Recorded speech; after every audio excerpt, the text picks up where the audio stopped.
Kibol! Tuy, tuy, tuy, tuy, tuy, tuy! Kibol, lara ka! Anapod may dress bukid karon no? Tara itong lasang oh.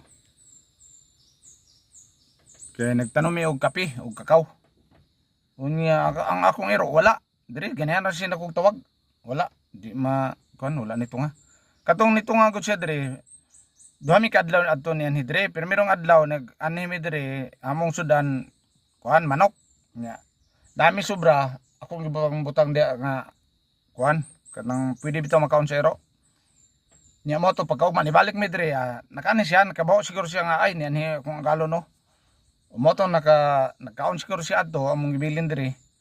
Mo to ni balik siya pagkaugma. Nami dire, nagsapon mi to nagmanya-manya siya sa kuha.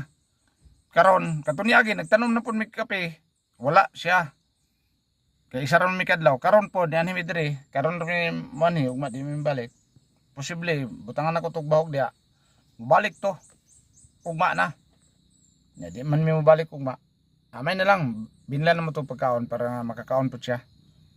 Nga nakabantay siya nga nakaanhi mi dire. Si Kibol akong iro dire.